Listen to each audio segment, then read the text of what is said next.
नमस्कार, आप देख रहे हैं हमारी नई पेशकश धन दौलत। मैं हूं साक्षी बत्रा। आज पैसे से पैसा बनाना हर किसी का सपना है, जिसके लिए शेयर बाजार से लेकर म्यूचुअल फंड की ओर अब लोग रुख कर रहे हैं। यहां मुनाफा भी है और साथ ही जोखिम भी, लेकिन अगर सटीक रणनीति और सही गाइडेंस मिल जाए तो पैसा बरसने लगता है। अगर आप भी तेजी से बदलते हुए स्टॉक मार्केट यानी कि शेयर बाजार में निवेश करने के साथ ही साथ मोटी कमाई करने के बारे में सोच रहे हैं तो ये शो आपके लिए है।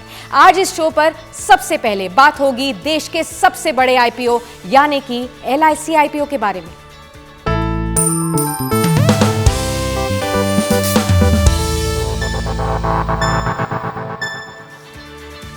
LIC यानी कि life insurance corporation of India, जिसकी पॉलिसी भारत में ज्यादातर हर घर में मिल जाएगी। मुमकिन है कि आपके घर में भी LIC की पॉलिसी हो और अब आपके पास एक सुनहरा मौका है LIC पॉलिसी होल्डर से एक LIC का शेयर होल्डर बनने का।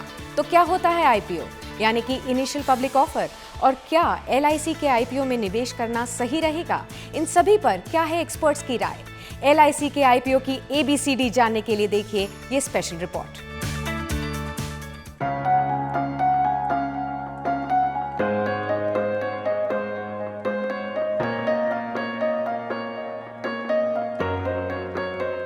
हिंदुस्तान की सबसे बड़ी बीमा कंपनी यानी भारतीय जीवन बीमा निगम, जिसे आम लोग LIC के नाम से जानते हैं, वही LIC जिसने करोड़ों भारतीयों का भरोसा जीता है, देश के आम तबके तक अपनी पहुंच बनाई है। अब जनता के इसी भरोसे को बढ़ाने के लिए LIC हिंदुस्तान के इतिहास का सबसे बड़ा आईपीओ ला रही है, जिसकी डेट फाइनल हो चुकी है। LIC का आईपीओ 4 मई को खुलने जा रहा है। LIC का शेयर धारक बनने के लिए 9 मई तक अप्लाई किए जा सकते हैं। करीब 21,000 करोड़ का LIC आईपीओ आम पॉलिसी होल्डर्स के साथ रिटेल निवेशकों के लिए भी आकर्षक रखा गया है। यही वजह है कि LIC आईपीओ से पहले करोड़ों नए डीमैट अकाउंट्स खुले हैं और पॉलिसी होल्डर्स ने पैन अपडेट कराया है। केंद्र सरकार LIC की 3.5% हिस्सेदारी बेचने जा रही है। सरकार को उम्मीद है कि इतनी हिस्सेदारी बेचकर वो 21,000 करोड़ रुपए जुटा लेगी। जिंदगी के साथ भी और जिंदगी के बाद भी का स्लोगन देने वाली LIC के मेगा आईपीओ के शेयर्स की कीमत भी तय की जा चुकी है। 902 रुपए से 949 रुपए का प्राइस बैंड तय किया गया है। इस आईपीओ में एक लॉट में 15 शेयर होंगे, यानी अगर आप LIC के शेयर्स खरीदना चाहते हैं तो आपको कम से कम 15 शेयर के लिए बोली लगानी होगी। देश में आम लोग जब भी पैसे बचाने या फिर इंश्योरेंस खरीदने की सोचते हैं तो सबसे पहले LIC का ख्याल आता है, क्योंकि लोगों में भरोसा है कि LIC में लगाया गया पैसा कभी डूबेगा नहीं, क्योंकि यहाँ सरकारी गारंटी है। लिहाजा आम लोग दूसरी इंश्योरेंस कंपनी के बजाय LIC पर भरोसा करना ज्यादा पसंद करते हैं। जिन लोगों के पास LIC की पॉलिसी है उन्हें इसमें ज्यादा फायदा मिलेगा। LIC पॉलिसी धारकों को प्रति शेयर 60 रुपए का डिस्काउंट मिलेगा, जबकि LIC के कर्मचारियों को 45 रुपए का डिस्काउंट दिया जाएगा।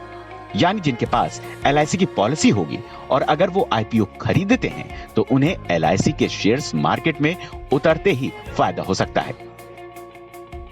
अगर ये शेयर अपने प्राइस बैंड में ही सेंसेक्स में लिस्ट होती है तब भी पॉलिसी धारकों को सीधा सीधा 60 रुपए प्रति शेयर तक का फायदा होगा। अगर ये शेयर आईपीओ की कीमत से ऊपर लिस्ट होती है उस पर और फायदा बढ़ेगा। पॉलिसी धारकों के लिए सबसे अच्छी बात यह है कि अगर ये शेयर खरीदी गई कीमत से कम पर भी शेयर बाजार में लिस्ट होता है तब भी LIC पॉलिसी धारकों को शेयर की कीमत 60 रुपए गिरने तक कोई नुकसान नहीं होगा। अगर आप पॉलिसी होल्डर्स, एम्प्लॉयज या रिटेल कोटे के तहत अप्लाई करते हैं तो अपने डीमैट अकाउंट से आप मैक्सिमम 2 लाख रुपए मूल्य तक के लॉट के लिए अप्लाई कर सकते हैं। अगर आप तीनों कैटेगरी में अप्लाई करते हैं तो अलग अलग डीमैट अकाउंट से आप 6 लाख रुपए तक के लॉट के लिए अप्लाई कर सकते हैं। आपको ये ध्यान रखना होगा कि अलग अलग कैटेगरी में इन्वेस्टर्स के लिए प्राइस में अलग अलग डिस्काउंट है। 1 सितंबर 1956 को LIC एक्ट 1956 के तहत 5 करोड़ की पूंजी निवेश के साथ भारतीय जीवन बीमा निगम यानी LIC की स्थापना हुई थी। तब से आज तक इसकी साख लगातार मजबूत होती जा रही है। जानकारों का कहना है कि LIC IPO इन्वेस्टर्स के लॉन्ग टर्म में अच्छा साबित होने वाला है और इससे बढ़िया कमाई होने वाली है। यानी शॉर्ट टर्म में LIC IPO से मोटी कमाई होने की उम्मीद कम है। पिछले कुछ महीनों में बाजार में जारी बिकवाली ने LIC के IPO पर पहले ही काफी असर डाला है। इसीलिए LIC IPO की न सिर्फ तारीख बदली गई बल्कि इसका साइज भी घटाकर 3.5% कर दिया गया है। Bureau report, good news today. और आज के हमारे खास मेहमान हमारे साथ जुड़ चुके हैं। अविनाश गोरक्षाकर जी है हमारे साथ, director research profit mart security से। अविनाश जी, बहुत बहुत स्वागत है इस खास शो पर आपका। और सबसे पहला एपिसोड है ये धन दौलत का, इसीलिए और भी ज़्यादा ये स्पेशल हो जाता है। और हमने शुरुआत की है LIC के IPO से, क्योंकि यही IPO से ज़्यादातर इंडियंस सबसे ज़्यादा कनेक्ट करते हैं, क्योंकि ज़्यादातर हर एक के घर में LIC के IPO की LIC की पॉलिसी भी होती है। तो अब इस ग्रेट इंडियन LIC IPO में अप्लाई करने से पहले किन छोटी छोटी बातों पर आपको ध्यान रखना होता है, कैसे अप्लाई करें और क्या आपके लिए LIC के IPO में निवेश करना फ़ायदेमंद भी रहेगा या नहीं, इन सभी सवालों के जवाब जानेंगे हम अविनाश जी से। अविनाश जी, सबसे पहला सवाल मेरा ये रहेगा कि क्या वाकई में IPOs की स्टडी में आपने ये पाया है कि IPOs में निवेश करना फ़ायदे का सौदा साबित होता है? हिस्टोरिकली क्या स्टडीज़ कहती हैं? साक्षी, मुझे लग रहा है कि देखिए, LIC का IPO है और कोई भी कंपनी का IPO हो तो उसको स्टडी करना बहुत जरूरी है। आज काफ़ी IPOs मार्केट में आते हैं, लेकिन जो सबसे बड़ा वेरिएबल होता है कि कितना पैसा टेबल पे कंपनी इन्वेस्टर्स को कमाने को छोड़ रही है। जो रिस्क रिवॉर्ड होता है वो कैलकुलेट करना पड़ता है और इसके लिए आपको थोड़ी बहुत बिजनेस की समझ, थोड़ी बहुत फाइनेंशियल्स की समझ होनी चाहिए। मैं समझता हूँ कि IPOs में पैसा जरूर बनाए, जैसे कि डीमार्ट का IPO हुआ था तो लोगों ने बहुत अच्छा पैसा बनाया। लेकिन नॉर्मली क्या होता है कि IPOs काफ़ी रिचली वैल्यूड होते हैं और यहाँ पे रिटेल निवेशकों को दिक्कत होती है, क्योंकि ऑब्वियसली ये मार्केट ड्रिवन होता है। जब मार्केट खराब खुलते हैं तभी IPOs के प्राइसेस उनके इशू प्राइस के नीचे भी जाते हैं। तो गिन चुन के काफ़ी लिमिटेड ऐसे IPOs है जहाँ पे बड़ा पैसा बना है और LIC उनमें से एक है। तो मुझे लग रहा है कि डेफिनेटली ये सब बातें अगर इन्वेस्टर्स ध्यान में देखे, क्या बिजनेस है, फाइनेंशियल्स है, क्या वैल्यूएशन पे ये ऑफर कर रहा है, तो इसके बाद ही IPO इन्वेस्टिंग सक्सेसफुल होता है। लेकिन रैंडमली अगर कोई IPO में पैसा लगाता है तो वहाँ से पैसा बनाने की जो प्रोसेस है वो ठीक नहीं। एब्सोल्युटली, बिल्कुल सही कहा आपने अविनाश जी यहाँ पर कि बहुत ज़्यादा डिटेल्ड रिसर्च करनी बहुत ज़रूरी है किसी भी IPO में निवेश करने से पहले। तो दूसरा सवाल यही होगा, अगर आपको सुनकर अब ज़्यादातर हमारे व्यूअर्स इंटरेस्टेड हो चुके हैं LIC के IPO के बारे में, अब पॉलिसी भी है उनके पास और अब इस मौका को वो छोड़ना नहीं चाहते, तो अब इस IPO में निवेश करने से पहले पहली बार अगर कोई IPO में निवेश कर रहा है तो उसकी स्टेप बाय स्टेप गाइड क्या होगी, कैसे कोई शुरुआत कर सकता है, ये भी बताइए। देखिए, अगर कोई नया निवेशक है तो पहले तो उसको कोई ब्रोकर के यहाँ पे अपना एक डीमैट अकाउंट और एक ट्रेडिंग अकाउंट खुलवाना चाहिए। नॉर्मली अभी क्या होता है कि 2-3 दिनों में ये प्रोसेस पूरी तरह से कंप्लीट होती है। जो भी KYC रिक्वायरमेंट्स होती है वो एक बार आप दे दोगे तो 2 या 3 दिन में आपका DP अकाउंट और ट्रेडिंग अकाउंट तैयार होता है। उसके बाद अगर आपके पास LIC की पॉलिसी है तो ऑब्वियसली वो पॉलिसी की डिटेल्स बराबर रखिए, क्योंकि अभी सभी को पता है कि LIC के पॉलिसी होल्डर्स को भी काफ़ी अच्छा डिस्काउंट दिया है। उसके बाद मेरे ख्याल से जब प्रोसेस एप्लीकेशन का आता है तो आप फिजिकल या ऑनलाइन करने के लिए दोनों तरीके यूज़ कर सकते हैं। और सबसे बड़ी बात, आपके पास एक ASBA अकाउंट होना चाहिए जो बेसिकली IPOs के लिए स्पेसिफिकली किया जाता है। इसका मतलब ये होता है कि आप के पैसे इमीडिएटली डेबिट नहीं होते, सिर्फ पैसे ब्लॉक होते हैं। अगर आपको शेयर मिल जाते हैं तो वो पैसे आपके अकाउंट से डेबिट होते हैं, वरना पैसे को कोई बैंक से निकालता नहीं है। तो ये भी एक बहुत इंपॉर्टेंट प्रक्रिया है जो आपको IPO के पहले कंप्लीट करनी है। तो ये अगर आप करते हैं और उसके बाद अप्लाई करते हैं तो फिर IPO में इन्वेस्टिंग के लिए आप पूरी तरह से तैयार हैं। बिल्कुल। एक और सवाल मेरा IPO को लेकर ये था कि अब लोगों के बीच में काफ़ी ज़्यादा कन्फ्यूजन ये हो जाता है, जैसे साल 2021 को ही ले लीजिए, करीब 50 कंपनियों ने अपने IPO लॉन्च करे थे और एक IPO की बहार जैसे आ चुकी थी और फंड रेजिंग भी जो IPO के ज़रिए हुई हिस्टोरिक लेवल्स पे हुई। तो अब एक के बाद एक जब IPOs आने लग जाएं तो IPO चुनने का सही तरीका क्या है, कौन सा IPO मेरे पोर्टफोलियो के लिए बेहतर होता है, इसका चुनाव जो है वो किस बेसिस पर होता है? देखिए, पहली बात तो साक्षी, अगर आप IPO सिलेक्ट करना चाहते हो तो आपको पहले समझना है कि वो कंपनी जो आप IPO में पैसा लगा रहे हो वो कंपनी का बिजनेस क्या है, उसकी स्टैंडिंग क्या है, उसके प्रमोटर्स की बैकग्राउंड क्या है, फाइनेंशियल्स क्या है, सबसे बड़ी बात कोई कॉर्पोरेट गवर्नेंस इश्यूज है, और उसके बाद फाइनली क्या वैल्यूएशन पे शेयर आपको ऑफर कर रहे हैं। तो ये सारी बातें आपको देखनी है। मोस्ट इम्पॉर्टेंटली मार्केट में मोमेंटम के साथ बहुत सारे आईपीओ आते हैं, लेकिन वही आईपीओ सक्सीड होते हैं जहाँ पे जो कंपनी आप निवेश करते हो एक मार्केट लीडर है, एक ब्रांड है, एक अच्छा ज्योग्राफिकल नेटवर्क है, और सबसे बड़ी बात ये एक नेसेसिटी है। जैसे कि इंश्योरेंस अभी फाइनेंशियल प्लानिंग का एक बहुत बड़ा हिस्सा है। तो जब भी आप कोई भी कंपनी देखोगे तो ये सारे फैक्टर्स आपको बहुत क्लोजली वॉच करने। प्योरली प्राइस पे देखे या मार्केट में कोई लोग ग्रे मार्केट प्रीमियम भी देखते हैं, तो ये डेफिनेटली सही तरीका नहीं है। आपको कंपनी के बिजनेस और फाइनेंशियल्स पे और उसके ज्योग्राफिकल रीच, ब्रांड, ये सारी बातों पे ध्यान रख के फाइनली आईपीओ का प्राइस देखना है कि वो मुझे शॉर्ट टर्म में या मीडियम टर्म में पैसा बना के देगा कि नहीं। क्योंकि बहुत महंगी कंपनी, अगर महंगा शेयर अगर कोई कंपनी ऑफर कर रही है तो कंपनी कितनी भी अच्छी हो उसमें आप इनिशियली पैसा नहीं बनाओगे, ये इन्वेस्टमेंट आपके लिए काम में नहीं आएगा। आपने बिल्कुल सही कहा। जो ये पॉइंट होता है कि देखना कि आईपीओ का प्राइस बैंड क्या है, क्या बहुत महंगा तो नहीं है। तो ये महंगा और सस्ता कैसे कोई डिफाइन कर सकता है? जैसे एलआईसी के आईपीओ को ही ले लें, अब जो इसका प्राइस बैंड तय हुआ है 902 रुपये से 945 रुपये के आसपास का हुआ है, तो क्या ये महंगा शेयर है या सस्ता शेयर है, ये कैसे कोई डिफाइन करे? देखिए, पहली बात तो अगर हम इंश्योरेंस मार्केट की बात करें तो एलआईसी सबसे बड़ा प्लेयर है, almost 60% plus market share enjoy करता है। इनकी काफ़ी अच्छी ज्योग्राफिकल रीच है और पुराना प्लेयर है।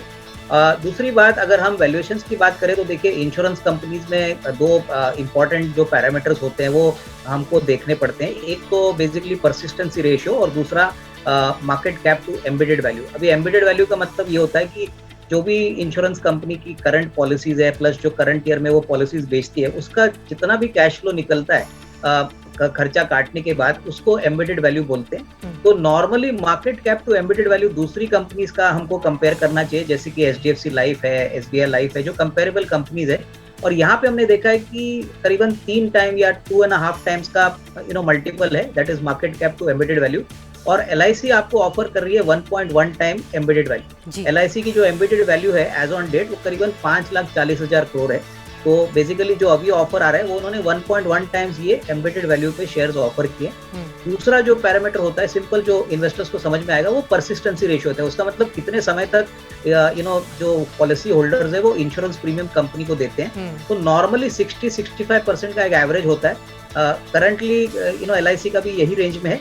तो परसिस्टेंसी रेशियो जितना बढ़ता है, एम्बेडेड वैल्यू जितना बढ़ता है, वो इंश्योरेंस कंपनी के लिए काफी अच्छा होता है। और रही बात वैल्यूएशन की, तो 1.1 टाइम के ऊपर आपको ये कंपनी का ऑफर मिल रहा है, जबकि लिस्टेड कंपनीज जो उनसे भी कभी छोटी है वहां पे ऑफर करीबन 2.5 to 3 टाइम्स के मल्टीपल पे मिल रही है। तो मोटा मोटी आपको ये पैरामीटर्स देखने हैं, और हमको लग रहा है कि इस पॉइंट ऑफ व्यू से ये इशू काफी सस्ता किया है। रिटेल निवेशकों को और पॉलिसी होल्डर्स को 50 रुपए का डिस्काउंट भी दिया है, तो उनको करीबन 902 रुपए में शेयर मिलेगा। तो मेरे ख्याल से काफी पैसा ऑन द टेबल गवर्नमेंट ने निवेशकों के लिए रखा है, जहां पे अच्छी कमाई शॉर्ट टू मीडियम टर्म में हो सकती है। ओके, अच्छी कमाई यहाँ पर शॉर्ट टू मीडियम टर्म में हो सकती है, डिस्काउंट का भी फ़ायदा उठा सकते हैं पॉलिसी होल्डर्स भी और एलआईसी के जो भी एम्प्लॉयज़ हैं वो भी। और जैसे जैसे आपने बताया कि एलआईसी के जो पैरामीटर्स हैं देखा जाए तो काफ़ी बड़े हैं, और ये जो कंपनी है एक बहुत ही बड़ा कॉरपोरेशन भी है। जैसे कि हम बात कर रहे थे, अक्सर हर एक घर में ऑलमोस्ट एक एलआईसी की पॉलिसी मिल जाती है। इनफैक्ट अगर देखा जाए गाँव में भी अगर कोई पहली बार किसी फाइनेंशियल प्रोडक्ट में निवेश करता है तो शायद ही वो एलआईसी पॉलिसी भी हो सकती है, तो इसीलिए सबसे ज़्यादा कनेक्ट है। तो पांचवा सवाल जो मेरा आपसे ये था कि एलआईसी का आईपीओ अब देश का अब तक का सबसे बड़ा आईपीओ होने वाला है, तो क्या इस मौके को अब किसी को भी नहीं छोड़ना चाहिए जिसके पास एक डीमैट अकाउंट है, जो एलिजिबल है इस एलआईसी के आईपीओ के लिए निवेश करने के लिए? नहीं, बिल्कुल। देखिए, ये ऐसा आईपीओ है जो काफ़ी हिस्टोरिकल है। हालांकि अभी गवर्नमेंट ने 3.5% स्टेक डाइल्यूट किया, आगे थोड़ी सी और डाइल्यूट करेंगे, लेकिन इस बार सबसे बड़ी बात है कि इन्होंने काफ़ी सूझबूझ के साथ एक अच्छे प्राइस पे ये शेयर्स ऑफर किए। और ये बिजनेस ऐसा बिजनेस है जो बहुत ही सिग्निफिकेंटली स्केल अप होगा। जैसे आप बता रही थी कि पहला प्रोडक्ट जो होता है वो इंश्योरेंस पॉलिसी होती है। हमारे कंट्री में इंश्योरेंस का पेनिट्रेशन मुश्किल से 3% है। तो आप अंदाजा लगा सकते हो कि 140 करोड़ की पॉपुलेशन में इंश्योरेंस का कितना अंडर पेनिट्रेशन है।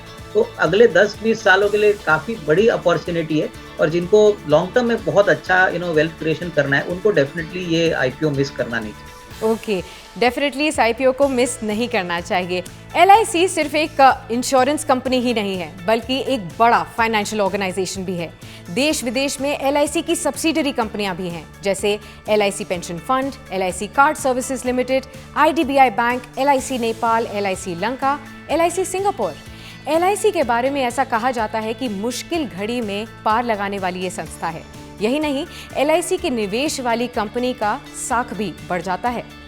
एलआईसी के रिलायंस इंडस्ट्रीज में 6.13%, इंफोसिस में 5.67% और आईडीबीआई बैंक में 49% तक का भी स्टेक है। साथ ही आप आईटीसी के बारे में बात करें तो 16.23% तक का भी यहाँ पर स्टेक है। मारुति सुजुकी में 5.25% तक का स्टेक एलआईसी का है और टीसीएस, जो कि देश की दिग्गज आईटी फर्म है, यहाँ 3.5% तक की हिस्सेदारी एलआईसी की है। एलआईसी की विशाल साइज का अंदाजा इसी बात से लगाया जा सकता है कि कंपनी की assets under management 37 lakh crore रुपए की हैं, जिसमें से 10 लाख करोड़ रुपए का निवेश केवल इक्विटी मार्केट्स में ही है। इंश्योरेंस सेक्टर में प्राइवेटाइजेशन के 22 साल बाद भी अगर देखा जाए तो एलआईसी का जो मार्केट शेयर है वो 60 से 65% के बीच में है और इसी के साथ ये इस इंश्योरेंस सेक्टर का मार्केट लीडर भी है। और अब वक्त है जनता के मन में जो सवाल उठ रहे हैं उनका जवाब देने का। तो पहला सवाल अविनाश जी हमारे पास महाराष्ट्र के पुणे जगह से आया है। रोहित ने ये सवाल भेजा है और वो जानना चाहते हैं कि क्या वो हाई नेटवर्क इंडिविजुअल कैटेगरी में भी निवेश कर सकते हैं अगर वो चाहें तो एलआईसी के आईपीओ में? हाँ बिल्कुल, इनफैक्ट एचएनआई कैटेगरी में ये अप्लाई कर सकते हैं और नॉर्मली हमने देखा है साक्षी की एचएनआई कैटेगरी में जब आप अप्लाई करते हो तभी अलॉटमेंट के चांसेस थोड़े से नॉर्मल रिटेल निवेशकों के बदले में काफ़ी अच्छे होते हैं।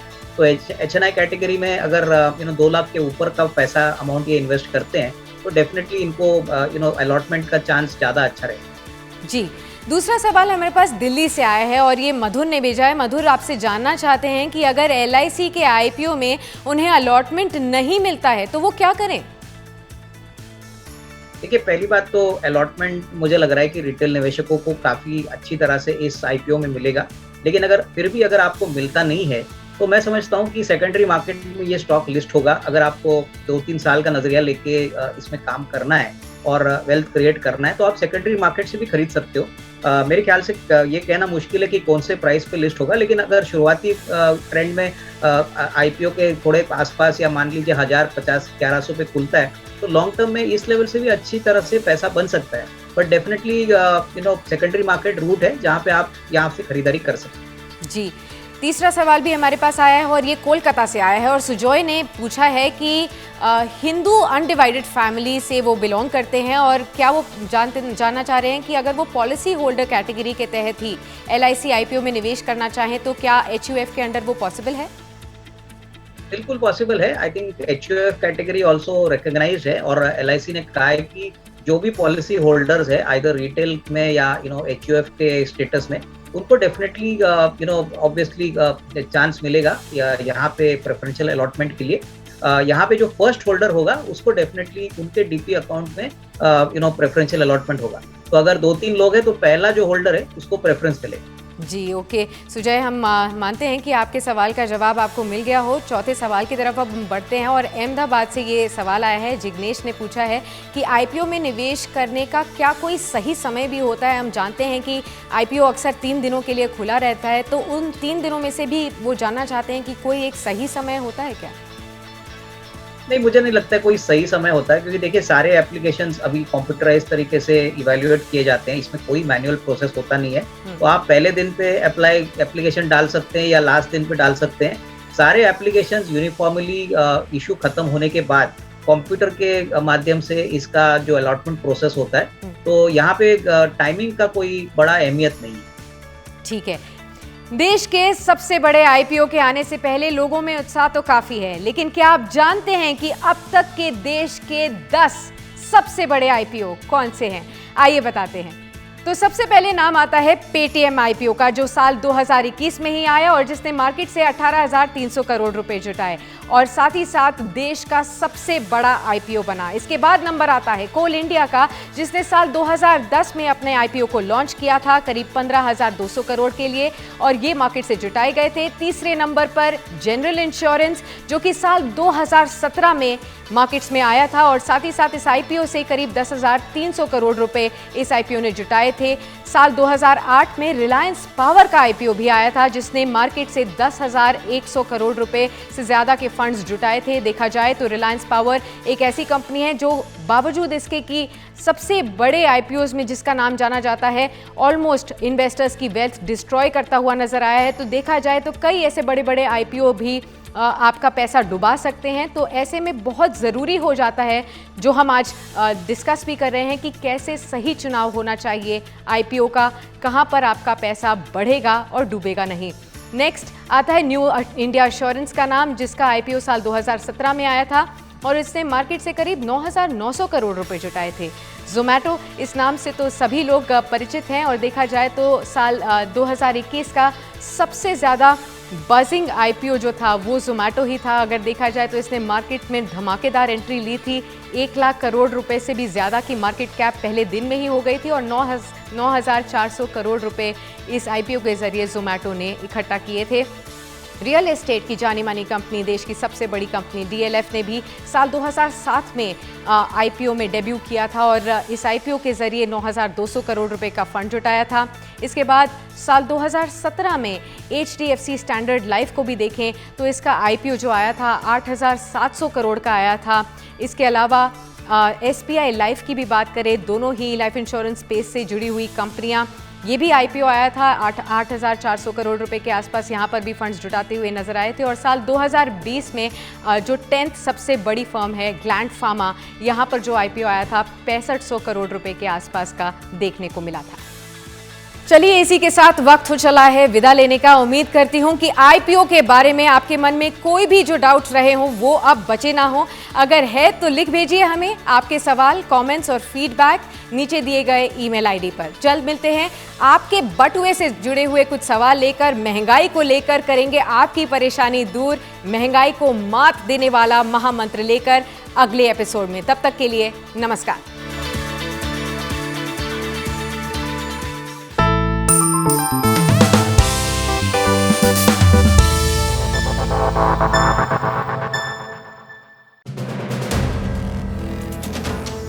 वीडियो पसंद आया तो हमें लाइक, कमेंट, शेयर और सब्सक्राइब जरूर करें।